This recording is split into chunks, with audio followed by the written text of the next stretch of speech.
G'day, mate. How are you doing? Let's try something a bit different today. Forget the ground for a little while. Forget your to-do lists and all that jazz. I want you to come with me just for a moment. We're going to float. Imagine we're in a big, comfy, invisible balloon. We're drifting gently, high above a place you might not have seen before. It's a city called Puyang, over in China.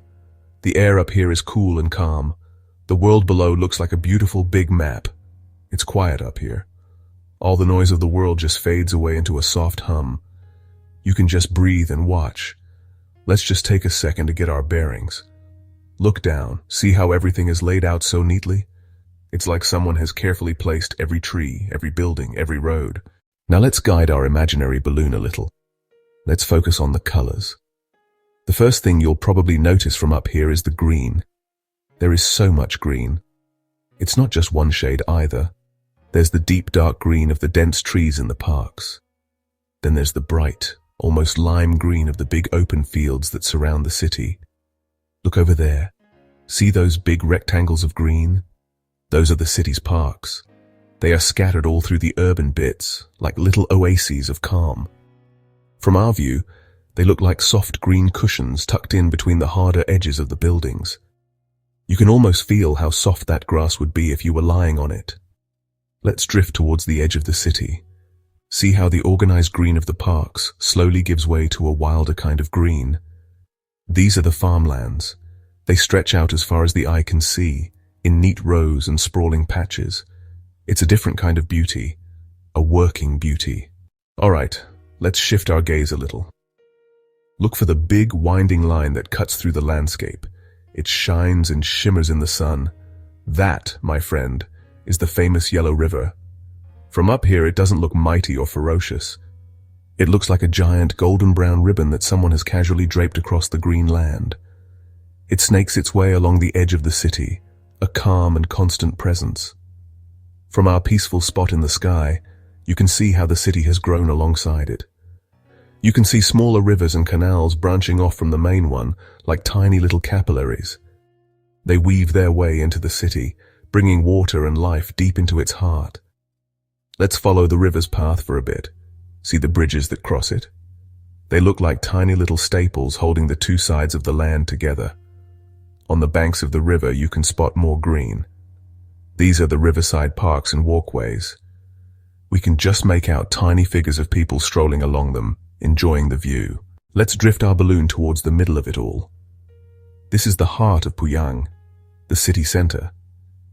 From up here, it looks different from the green edges. The buildings are a bit taller here, a bit closer together. They look like a cluster of grey and white blocks, arranged neatly along a grid of streets. Look at the rooftops. They create their own unique landscape. Some are flat, some are angled, some have those secret gardens we saw earlier. Others are covered in solar panels, glinting in the sun. The streets below are laid out in a clear pattern. The main roads are wide and straight, like big arteries. We can see the traffic flowing along them, but from this height, it's not noisy or stressful. Even in this dense urban core, notice the details. There are still trees lining almost every street. Little patches of green are tucked into any available space. There's a balance here. The city is built for people, for commerce, for progress, but it hasn't forgotten the need for beauty and nature. It's a modern city with an old soul. Imagine the sun is just starting to rise. We've been floating here all night, and now the sky is turning from deep indigo to a soft pale pink. The first rays of sunlight are touching the tops of the tallest buildings. Down below, Puyang is still mostly asleep. The streets are empty. The city is holding its breath, waiting for the new day to begin. This is a magical time. It's when the world feels brand new. From our vantage point, we get to see the first stirrings of life. Now look closely at the parks. You can see the first signs of movement. A few tiny figures appear on the paths. These are the early risers. Now the traffic begins. At first, it's just a trickle. A lone bus making its way down a main road. A few delivery scooters zipping through the alleys. But soon, more and more little colored dots join the flow. And then you see the people. They emerge from their homes, heading to work, to school, to the markets. From up here, they are just tiny little dots.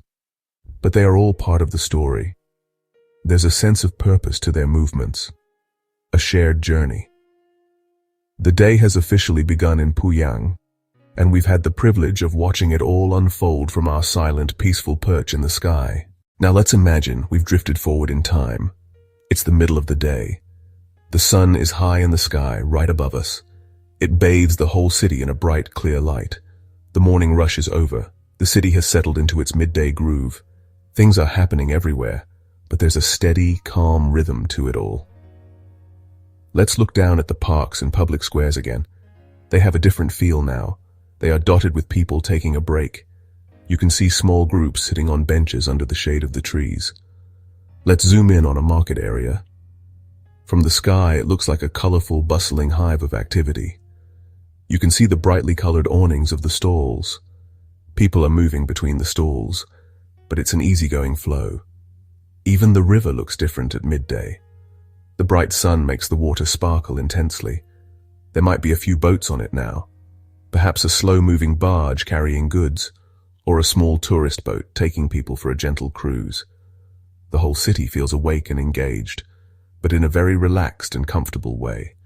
It's the quiet confidence of a city that knows what it's doing. All right, let's drift on. The day is starting to wind down. The sun is beginning its slow descent towards the horizon. This is my favorite time of day. It's the golden hour. The light changes completely. Everything below us is now bathed in a soft, warm, honey-colored glow. The sharp edges of the buildings soften. The shadows grow long and dramatic. The mood of the city is changing too. The workday is ending. You can see the flow of traffic starting to build again, but this time it's flowing outwards, away from the city center. People are heading home. Look at the parks and the riverbanks one more time. They are filling up again.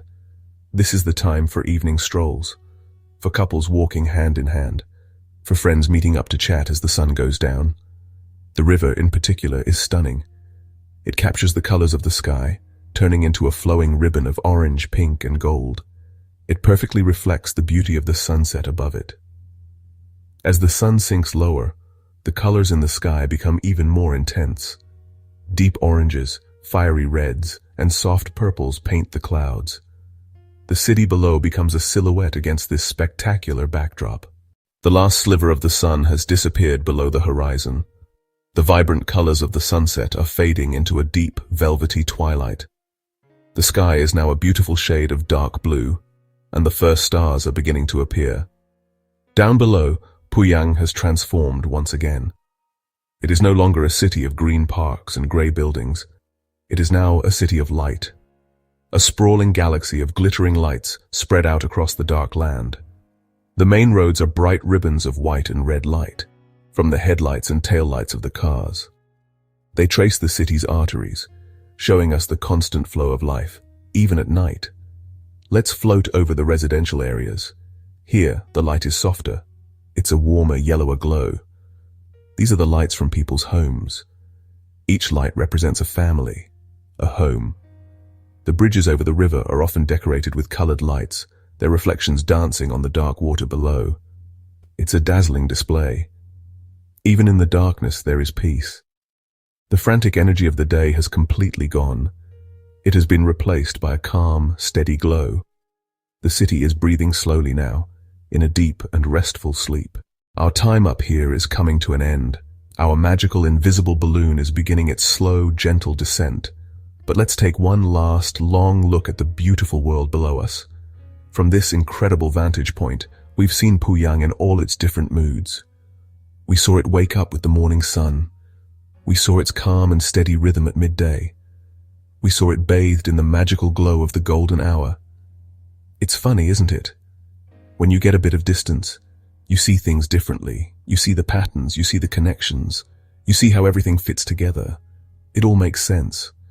You see the beauty in the everyday things, the grace in the flow of traffic, the peace in a park full of people doing Tai Chi.